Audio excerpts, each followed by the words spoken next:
Alright, good morning everyone. We'll start by going through the questions from 10.4, which you've hopefully done already.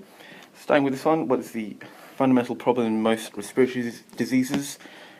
Most of them involve, a blocking of the airway or fluid buildup in the lungs with pneumonia, or with asthma, you're constricting the airways. With emphysema, there's damage, but they all end in the same problem of having poor oxygen absorption. So all of those things have the same effect on your respiratory system, that you can't absorb oxygen into your blood. Because of that, they all have some similar symptoms.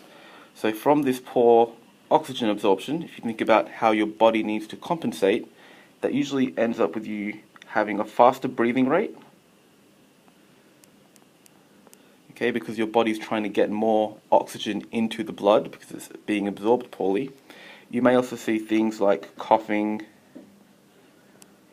or wheezing because of the blocked airway. So your body's trying to clear those blockages. With number 2, looking at how asthma is managed and treated, management is typically before an attack. So things like medication to prevent the airway from being blocked or being as sensitive to constricting in the first place. And there's no real treatment for asthma, but when we talk about how you can alleviate an attack, there's the typical asthma puffer, and that tries to relax the muscles. So if you can relax those muscles that are constricting, then you will reopen up the airway.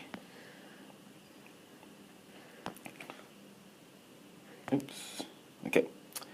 So let me just get rid of this stuff. Number 4, you didn't need to do. And then number 5, tuberculosis being a serious disease. Why do we see it occur more in the homeless, in prisons, and in developing countries? Well, tuberculosis is caused by a bacteria, so it is contagious. And in these types of places, you have people living close together. So close living. Okay, in prisons, in homeless populations in developing countries, people are typically living close together. That means that they'll be more likely to pass and catch the infection from their neighbours. Lastly, in all of these 3 places, we also have poorer medical facilities. So people aren't being diagnosed and treated, so they're just being left to infect other people. And last question, 6. In the 1960s, most people with cystic fibrosis didn't live to get to school, and now many are living into their 40s. And the main thing that's happened is the treatment. Treatment and management of cystic fibrosis has gotten much better, especially with preventing infections. So things like antibiotics have gotten much better, and so they're less likely to have those infections that are associated with cystic fibrosis.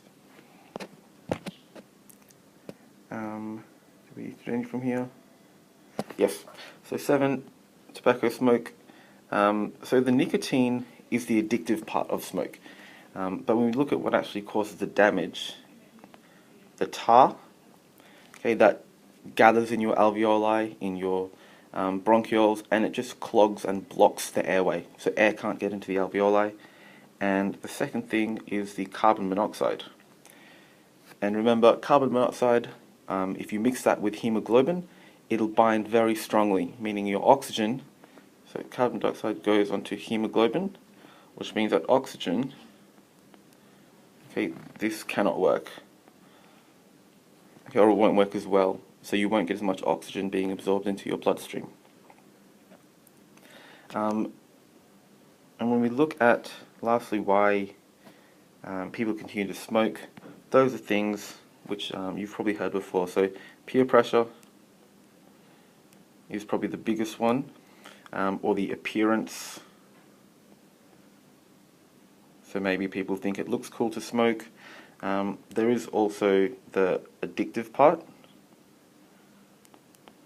So people become addicted due to the nicotine, or also because of the stress. So for some people, cigarette smoking is kind of, that habit relaxes them, and so stress and those other types of things can cause them to continue to smoke or make it harder to quit. So for today's class, we're looking at how we can treat lung diseases or conditions which affect the respiratory system. So in general, you'll see that over the past 20, 30 years, the number of deaths due to these diseases generally has gone down over time. So if you add these numbers up, initially 1, 2, 3, 4, 5, it's like 150 plus about 125 plus about 100 plus 50. So a total of what, 400 so people per 100,000 used to die. And now that number is somewhere around 100 or so. There's been a fourfold drop in the number of people who die due to lung diseases. In addition, with chronic obstructive pulmonary disorder, so that's a mix of emphysema and bronchitis. If you remember to our last class, both of those are typically caused by smoking. Okay, it's one of the leading causes of COPD. So when we see this trend in our graph, well, initially this would have been very low, but it rose. And that was with the rise in popularity of smoking in those years, in the 50s and 60s, 40s, 50s and 60s. And then as those people who used to smoke a lot, as they've gotten older and passed away, and the number of new people who are smoking has decreased, this trend of number of people dying to COPD has steadily dropped over the last 20 or so years. However, if you look at females, the initial uptake of women smoking was a lot slower. So this rise has been slower, but you'll notice that it's continuing. Okay, it hasn't started to drop off here like it did for the males. You'll find in a lot of countries the rates of female smokers are actually comparable, if not higher, to those of men. But still, the trend is downwards overall. Okay, and we would expect to see this curve for the women to drop in the next 10 or 20 years as well. So the first treatment we're going to look at is this thing called flap inhibitors. So you're not going to need to know exactly what flap is, so don't worry about this complicated chart down there. What it's mainly showing, okay, is that these things, and I would have explained this to you if I was here in person, these things cause inflammation. Okay, and remember, in the lungs, if you have inflammation, that ends up in clogging the airway. Okay, so inflammation is a good thing in the body. It's a protective mechanism, but in the lungs, it can be problematic because it makes it difficult to breathe, especially with asthma and COPD. So what flap does is flap is involved in triggering this pathway. So flap leads to these things which make inflammation. So the idea is if you can block or inhibit flap, so this protein, you can stop these inflammatory chemicals from being made. Okay, so the first treatment, flap inhibitors, you block flap, you block inflammation, you have an open airway. Second treatment option we're looking at is bronchial thermoplasty. So you'll remember your bronchioles are the thin tubes that lead into the alveoli. Okay, so this is your bronchioles. Now these are lined with the muscle layer. So this is the muscle layer here, that inside ring.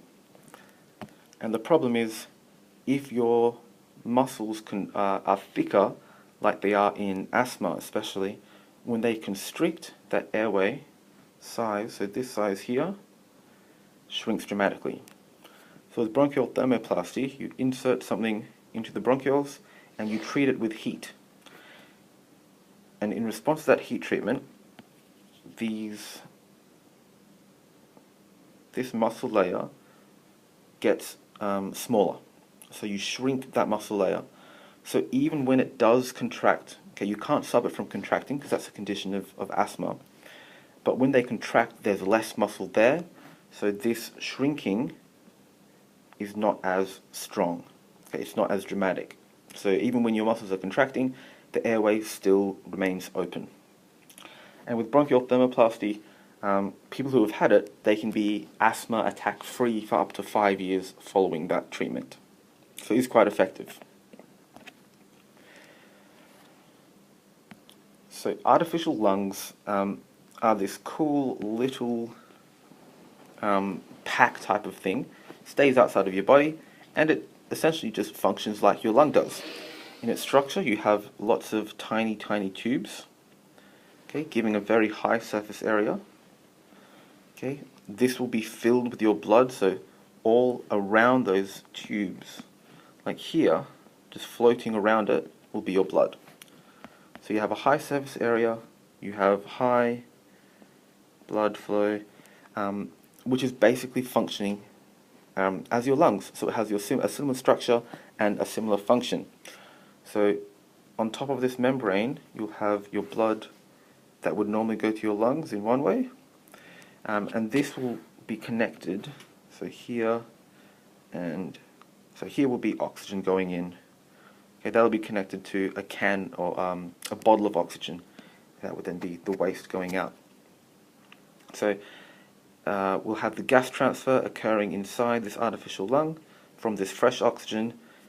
It'll also pick up your carbon dioxide as well, and that will then go out here. Okay, so it's functioning the exact same way your lung does. One precaution with this is because we have your blood just kind of floating across this membrane, you have to make sure it doesn't clot. And so these people will have to be taking blood thinners for the duration that they're on an artificial lung.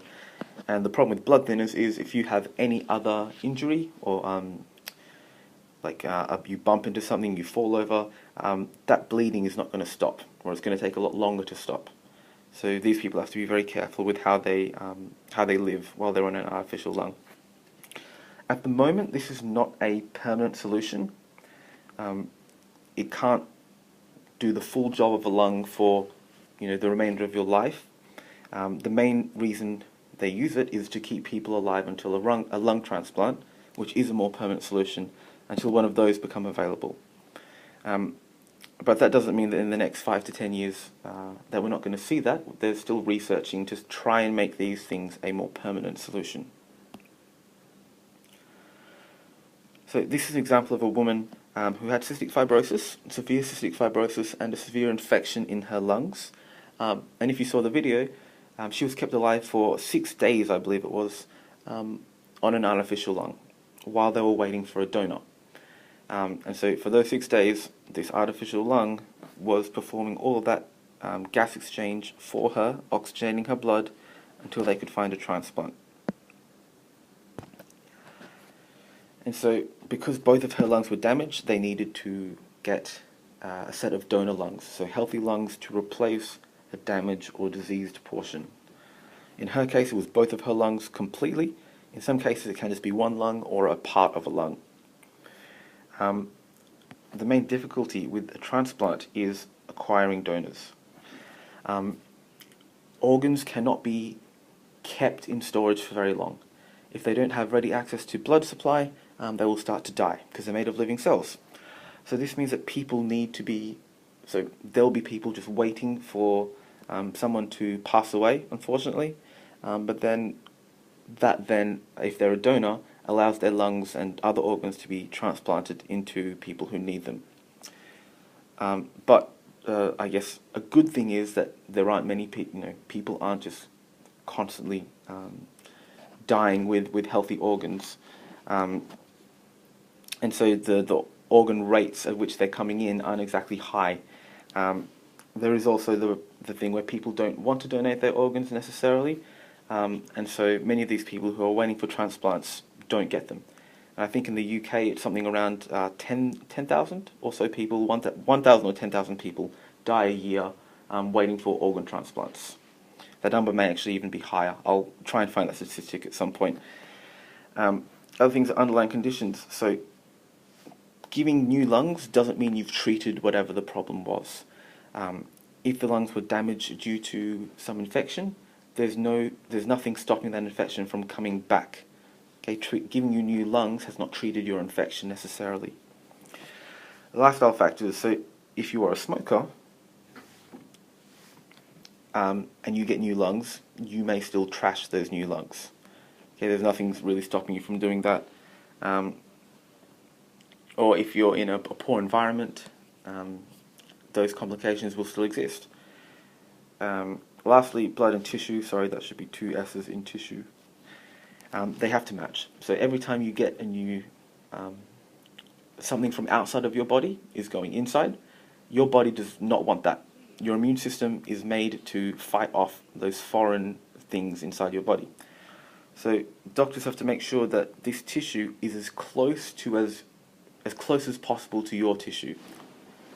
That way your body will not be as likely to fight it. So this means that not only does someone have to pass away with a healthy set of organs and be an organ donor, but they also have to be, their tissues has to be similar to yours. So like with blood type, it's a little different, but similar to that. So the first transplants weren't very successful. One of the main problems was with infection afterwards. Infection and also rejection. Okay, so infection because it's a big surgery, okay, it's a big operation. There's a high risk of your body becoming infected by bacteria afterwards. The other problem is rejection. If the typing, so that the organ doesn't match your body as well, your body will reject it, so it'll start to damage the new organ. The success of lung transplants more recently has been due to the introduction of this, cyclosporin, which is an immunosuppressant. So what this does it weakens your body's immune system. This means your body is not as strong to fight off what it detects as a foreign substance, okay, these organs. So your body doesn't fight it, and so the organ is allowed to survive and function in your body. However, this does mean that you are more likely to have infections. So for the rest of your life, if you have an organ transplant, you will probably need to stay on immunosuppressants, which means for the rest of your life you will have a weaker immune system and be more vulnerable to things like the flu or food poisoning or anything really that's caused by a foreign agent. So it doesn't mean your life is completely back to normal if you get a healthy organ. Even with all this success, the 5-year survival rate is only around 60%. I think 10-year survival is around 30%. So it doesn't mean that you're necessarily, again, you're not fully healthy. You still have a condition to deal with. You still have these complications due to these medications. But in that said, most people who have lung transplants, if they don't have this transplant, they're most likely going to die due to not having them.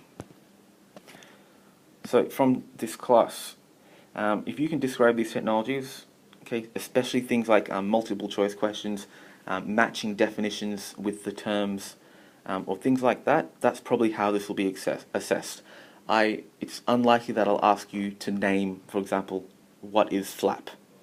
Okay, I won't ask that. However, you should be able to know that flap blocks inflammation, okay, and why inflammation is important. That you should know. Similarly, with bronchial thermoplasty, you should know why stopping the muscles from constricting is helpful in treating asthma.